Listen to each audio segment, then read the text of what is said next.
Jai Hind Defense aspirants, welcome back to my channel SSP Success. For any query regarding SSP and AFSP, please join our Telegram channel SSP Success, whose link is given in the description box. And for any query regarding SSP and AFSP, do contact us on our Telegram channel. So guys, let's start with our topic, which is India's Asian Bonohome. It is very important for SSB and AFSB point of view in terms of group discussion and lecture. So let's get started with our topic. सी अगर हम backdrop से शुरू करते हैं multi dimensional development के और interventions के Indo Pacific region की बात की जा रही है जो इंडिया की फॉरेन पॉलिसी है वो सब्सटेंशियल चेंजेस में गई है इन फ्यू पास्ट डिकेड्स अगर हम जो है लुक ईस्ट पॉलिसी की बात करें जो कि 1990 में आई थी तो इंडिया ने अपनी पॉलिसी को एडवांस किया 2014 में और उसको एक्ट ईस्ट पॉलिसी बनाया taking up its partnership with the association of South East Asian nation to step further जिससे एक अपॉर्चुनिटी प्रोवाइड की गई इंडिया के लिए to explore South East Asia काफी सारे जियोपॉलिटिकल चैलेंजेस थे जो कि रोक लगा रहे थे या फिर हिंडर कर रहे थे स्मूथ इंडियन इस एशियन ट्रांजिट को और ये काफी क्रिटिकल था डेमोन्स्ट्रेट करना कि कैसे इंडिया की एक्ट ईस्ट पॉलिसी फिट होगी एशियन के प्रोस्पेक्ट में और ओवरकम करेगी सारे चैलेंजेस को इंडिया एशियन टाइज में पहले मैं आपको बता देती हूँ एशियन ग्रुपिंग में कितने कंट्रीज है एक आपका क्या है देखो एक आपका है लाओस ठीक है म्यांमार थाईलैंड ओके यहाँ पे आपका थाईलैंड है सिंगापुर ओके उसके बाद आपका जो है Vietnam Cambodia, Malaysia, Brunei, Philippines and Indonesia. So these are basically 10 countries जो एशियन के ग्रुपिंग में हैं। अब association of South East Asian nation की अगर हम बात करें ये क्या है ये हमारी क्या है 10 नेशन ग्रुपिंग है जिसको one of the most influential grouping माना जाता है साउथ ईस्ट एशिया में इसमें कौन कौन से मेंबर कंट्रीज है आपके Indonesia Thailand Vietnam Laos Brunei Philippine Singapore Cambodia Malaysia and Myanmar आते हैं एशियन स्टेट्स जो हैं वो लोकेटेड है स्ट्रैटेजिकली इंपॉर्टेंट जंक्शन पे किसके इंडो पैसिफिक रीजन के जिसकी वजह से एशिया जो है फोकल पॉइंट है for both regional and global powers Now let's talk about the areas of cooperation between India and ASEAN. First one we are having is economic cooperation.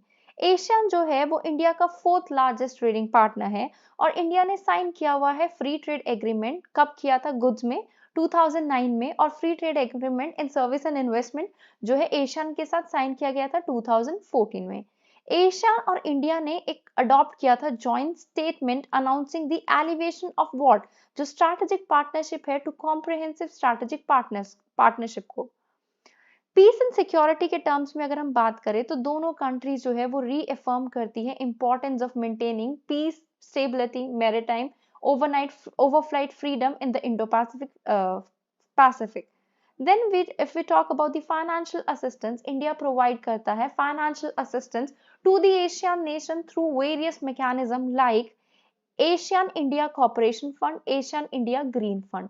Next we are having is connectivity. India जो है several connectivity project को जो है undertake कर रहा है like India, Myanmar, Thailand Trilateral Highway (IMT), Kaladan Multimodal Project. India और ASEAN countries ने रिसेंटली एक विगर टाइज को दिया है basically bye establishing a comprehensive strategic partnership at 19th ASEAN India Summit in Cambodia. Now let's talk about the challenges that is being faced by both the India and ASEAN. Territorial dispute is one of them. Asia के जो member states हैं उनके साथ कुछ territorial dispute है जिसकी वजह से इंटरेस्टेड पावर्स के साथ for a long time for example China claim करता है साउथ चाइना सी को जो ओवरलैप किया जाता है with competing claims of Brunei Darussalam Malaysia Philippines and Vietnam okay next we are having Indo Pacific rivalry काफी टाइम से ये एजम्पशन है चाइना एक प्राइमरी इकोनॉमिक पार्टनर है और यूएस एक प्राइमरी सिक्योरिटी गारंटर है of the heart of the Asian balance लेकिन जो बैलेंस है वो फॉल अपार्ट कर रहा है रशिया यूक्रेन वॉर जो है उसे फर्दर एग्रीवेट किया है इस टेंशन को इसकी वजह से हम मेजर राइवलरी देख सकते हैं इंडो पैसिफिक रीजन में, जो कि थ्रेट कर रही है अंडरलाइंग स्टेबिलिटी को on which rested the regional growth and prosperity.